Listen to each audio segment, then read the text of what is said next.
现在的时间是早上6:59。又见面了！正在看直播群的观众朋友，大家好，我是 Ryan。今天为什么起得这么早啊？因为今天要去马六甲进行这个 Proton S70的油耗测试。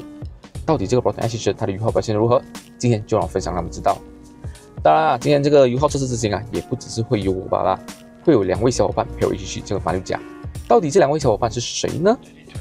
现在啊，就让我去到吉隆坡接他们吧。Let's go。OK， 今天陪我一起去马六甲的不只是2位伙伴啊，多了1位女生啊。OK， 这位女生就是 Adeline 的女朋友。老公。所以今天我们一起去马六甲的同伴有 Baron Gong， 还有我们的 Adeline。我想了很久，我到底要怎样做油耗测试？我想到一个比较笨的方法啦。OK， 就是讲我们现在在这个Puchong嘛，所以等一下我们会找个地方打油。打油过后，我们去到Sungai Besi，我们再记录一下，这个我们在 KL 从Puchong去到Sungai Besi，它的油耗大概是消耗了多少？这样子我们大概可以知道，在 KL 路上，通常这辆车它的油耗表现是多少。再就是我们在Sungai Besi打满了过后，去到马六甲，我们再来记录一下，再打满油，重复这样的动作啊。基本上就是模拟3种场景，第一种场景就是 KL 路上，第二个就是 Highway 路上，第3种就是那种好像 JB 啊、马六甲这种走走停停的路上，在里面它的那种油耗表现呐，所以会有3种不同的油耗表现。这个方法我不懂是不是一个很好的方法，但是我可以想到是这样子的方法啦。这个比较适合像我们比较日常的这种驾驶啦。对，不要特地为了做到省油而慢慢加冷气开到最不冷啊这样子。今天驾驶模式呢，我们会以一个 Comfort 模式，不管是 Highway 在马六甲也好，在 KL 也好，都会用这个 Comfort 模式来驾驶。然后我们也不会特地去控制我们的 speed limit， 就是该 normal 加这样子。对，该摆560就摆560，该摆120就摆120该慢就慢没有特地去把那个油门控制在110，在Highway路上加110。我觉得在Highway路上加110是没有可能啊！你会加110吗？波车加110，哎呦，把turbo拆掉了，有道理。所以到底这样 Proton S70它油耗表现如何？接下来就观众朋友继续看下去吧。所以现在我们去打油先啦，这样车没有油了。罗尼摆请他，刚好。刚刚我们已经把那个油打满了，所以我们现在把那个 Trip 1 set 成0 ，Trip 2也 set 成0。现在呢，就我们出发到Sungai Besi，再来记录一下。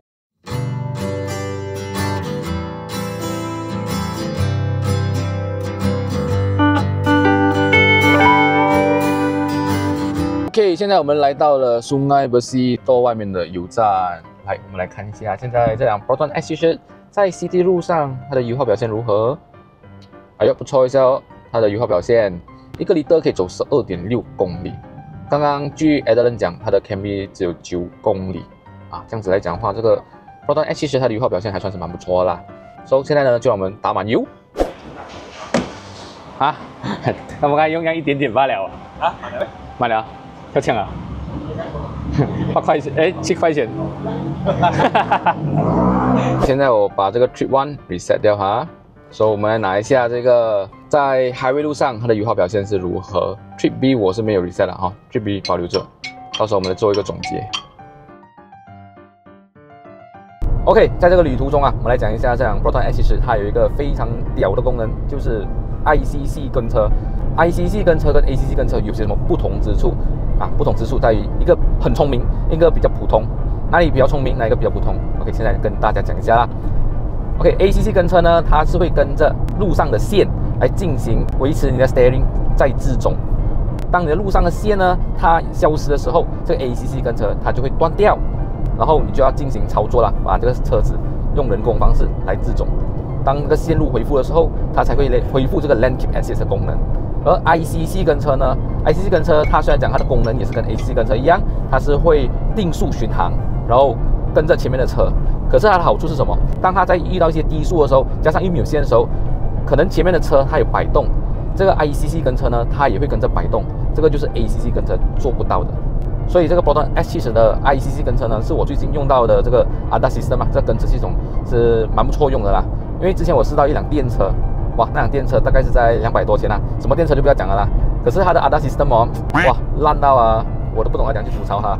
一过一个弯就直接断掉，要过弯了，可以过了，然后关掉1比1。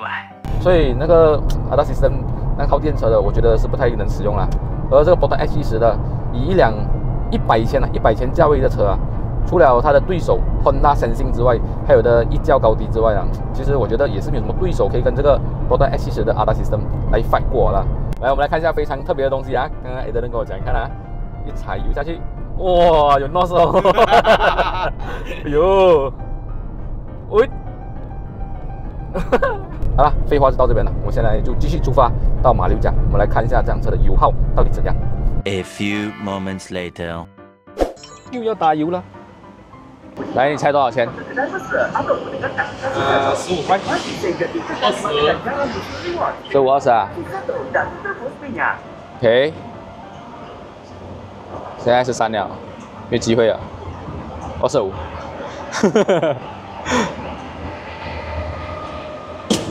哇，你最准！19块6毛7。哇，到10个liters。好了，我们走了110多公里，才20块的油钱，不错一下嘞，这样子。一样嘛，给你看，我是真的是导游来的，我是真的是导游，这是我的license，不是倒水啊。之前没有饭吃的时候，真的是在导游。这条机场街哦，通常它这里都是有直接卖尖锐的啦。我通常都是介绍客人来这边吃标准，因为头那边很多人啊。这边有一间我觉得是不错的啦，又不用跟人家挤，就是吃到榴莲尖锐，所以我们现在去吃一下。OK， 所以今天我们就是你的客人。要给小费喽。要买东西喽。哦，要抽 commission 啊，人家。中咖喱啊 ，OK， 中咖喱 is the best。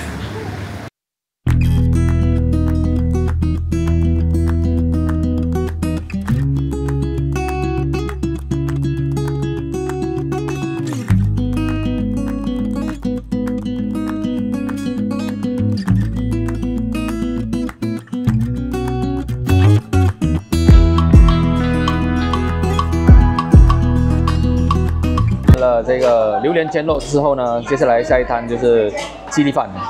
OK， 鸡饭粒哦 ，sorry， 鸡饭粒。来教你讲吃马六甲 style。来，我们看一下Eden怎样吃。马六甲人是这样子吃的啊，把这个饭弄扁一点，然后我们拿一块这个鸡肉放上去，然后拿一下酱油。正宗吃法。OK， 所以下次有兴趣要找导游的，可以找我们的 Eden 啊。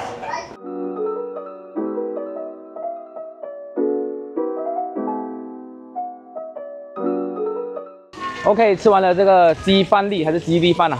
不懂了哈。现在我们来到了马六甲的红屋，来这边走走一下，等下呢才会去下一个景点。哦，好久没来这边了，还是蛮多游客的。虽然讲已经过了这个学校假期，看起来是蛮多这种中国游客的。有人在拍照，pose 拍的不错。那个男的看起来像是一个工具人。红屋过后，我们又出发到马六甲的海上清真寺跟马六甲的歌剧院。结果这个清真寺因为这个服装的问题不让我们进去。好，这样的话呢，就让我来总结一下这整个旅途Proton S70它的油耗表现。首先就是这个吉隆坡这种 Highway 和 City Road 占比一半的城市，Proton S70它的油耗为 12.6 km/L。所以在50L油缸满缸的情况之下，Proton S70在 KL 路上是可以拿到630 km 的油耗续航表现。再来就是在这个 Highway 的油耗表现则是 13.8 km/L。所以在满缸的情况之下，Proton S70它是可以拿到690 km 的油耗续航表现。以这个数据来说差不多可以从 Johor Bahru 去到要接近槟城了啦。最后就是这个马六甲的油耗续航表现Proton S70在马六甲套 area 的油耗表现为8 km/L。在这种红绿灯比较多，加上走走停停比较多的城市路段，比如 Johor Bahru马六甲的套 area， 它的满缸的油耗续航为400 km。所以对于这个 Proton S70的油耗表现，观众朋友你们觉得满意吗？欢迎你们在下面的留言栏分享你们的看法哦。好，现在时间是晚上的8点56分。早上的6点多出门，回到这边已经是8点多了，所以今天跟这辆 Proton S70它相处了10多个小时吧，所以我来讲一下这个旅程我对这辆车的一些满意的地方，跟一些可以有待进步的地方。对于这辆车嘛，我满意的地方就是它动力表现。今天呢是载了4个人，但是这辆车啊，在 Highway 的动力表现，我觉得也是非常足够的。而且前几天呢，我有把这辆 Proton X10开上云顶跟雪邦赛道。OK 啦，这个雪邦赛道我就不讲了，我们就讲这个云顶就好。在云顶来讲的话呢，这辆 Proton X10它的体验呢，动力表现肯定是非常充足的，而且是游刃有余的那种。再就是我非常喜欢它的底盘的质感，还有它的避震的那种质感，感觉这辆车乘坐起来真的是非常舒服。至于这辆车呢，也是有一些东西啊，我觉得它是可以有待进步的地方，现在分享给观众朋友。第一个有待进步的地方呢，我觉得就是这个360的环境显示，它是没有一个实体按钮的，我必须从这个荧幕叫出这个360的环境显示。所以在使用上面呢，我觉得就在方便性就少了一点。在第二个啊，你可以看到我现在是连着我的手机的，因为这个 Proton X10它是没有 Apple CarPlay 跟 Android Auto 的，它是只有这个 QD Link。所以我现在连着的是我的 Apple 手机。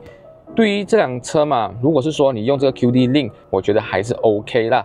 但是就有点不太方便的是，看啊，我再把我的荧幕倒过来，哦 ，OK， 倒回来。它就变成这样子，你必须要倒下去才会变成一个比较大的显示。这点来讲的话呢，我觉得这个 QD Link 真的是无法取代这个 Apple CarPlay 跟 Android Auto 啦。再来就是，如果是说今天我要进行一些操作 ，OK，Apple 的话呢是无法采用这个 Touchscreen 的啦，你还是必须用这个手机来进行操作的。所以这一点来讲的话呢，我还是期待 Proton 可以加入这个 Apple CarPlay 跟这个 Android Auto 啦。再来第三点就是这个位置，这个 console 的位置呢，它是采用了 Hard Plastic。对于我的驾驶方式来讲，我会把我的膝盖顶在这个 Center Console 这边，这样子在进行一些可能比较激烈的过弯的时候，我可以通过这样子来支撑着我的身体，不会左右摇摆啊。可是这个 Center Console 呢，它是 Hard Plastic 的，所以我顶到来啊，我觉得就很不舒服。所以这一点来讲的话呢，我觉得 Proton 是可以再更加的进步，让这个 Center Console 可能可以加入一些软材质，这样当我们在顶着的时候，就不会有那种不舒服的感觉。再来，今天这辆车使用下来，我有发现到一个问题，是什么问题？可以看到这边是显示这个剩下的油量嘛，是不是？